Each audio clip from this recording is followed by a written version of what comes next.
And then finally, when we think of defense as coaches and wrestlers, we think about the sprawl, you know.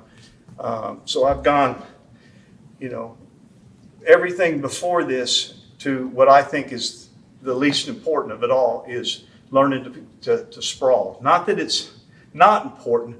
I just always assume that the better the wrestler, they're going to get to my legs. I want to see you defend after they get deep. That's where you've got to have great defense, okay? Do we need a good sprawl? Absolutely. Do we ignore it? No, okay? Sprawls are simple, and there's not a lot to talk about when it comes to technique about sprawls. There's not a whole lot to it, okay? And it's not like a guy getting in a high crotch and the detailed things that we need to do to be able to defend that high crotch. Sprawling is simply picking our feet up. Now, there's ways of doing it wrong and ways of doing it right. Let me show you the wrong ways, okay? And when we do sprawl drills and stance in motion drills and coaches, you're adding the sprawl to it, just be determined as a coach and as a wrestler that you're doing it right, you know? And I'm going to show you the wrong ways. Here's the wrong ways. Most of us, when we want to sprawl, whether we're in a stagger or a square stance, we want to go to our toes, okay? And we want to throw our butt back and extend our legs, okay? This is why people get to our legs, okay? We don't want to be doing this, okay? Here, okay? When we sprawl, it's simply this, okay? I pick a foot up.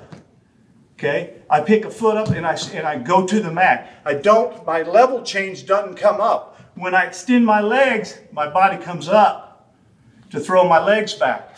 Here, when I pick a leg up, my arms go down, my head go down. Because of our first line of defense is our head, we're trying to beat him with our head first. If he gets through my head, my body's still going down. If I'm changing levels with my hands to stop him or my forearms to stop, I'm changing levels down, okay? And as I go down, if I need to sprawl, my hands go down, okay? We pick the foot up that he's attacking. And that's how you sprawl. You don't expend up. Sprawling is all to the mat, heavy, going back to heavy, being heavy on your opponent. Here, picking my foot up. Okay, I'm here, wrestling. Takes a shot. Okay, lift the foot. Learn to just pick your foot. Pick it up, pick it up, pick it up, pick it up, pick it up. Learn to get to the mat. And that's what sprawling is. It's all it is. Here.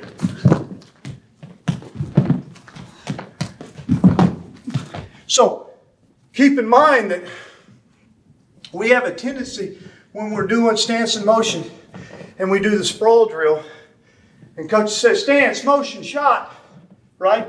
Sprawl. We have a tendency to sprawl with the same leg, okay? Big mistake. The leg you're confident in, spend time sprawling with the other leg. Learn to sprawl with both legs equal, okay? And a lot of times if you're right-handed, your dominant sprawl leg is going to be your right leg. If you're left-handed, your dominant leg is going to be your left leg. If you're a left leg lead, more than likely your dominant leg is going to be your left leg. And so just keep in mind that don't have a weak side and where you're not comfortable sprawling. Make sure that we're equal with that. So sprawl's simple. I mean, there's not any more to that. Is when he takes a shot and he gets in deep and he beats everything, it's sprawling. What I did right there is just lift my foot up. He beats me on the, hit a high crotch. Okay. Notice that my head, I'm not coming up. All I'm doing is lifting the foot up. The foot I feel he's attacking, the leg I feel that he's attacking, I'm just lifting it up. Hit hard, high crotch. Again. Okay, and I'm here.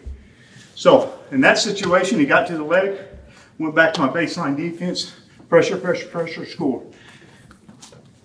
And that's your sprawl.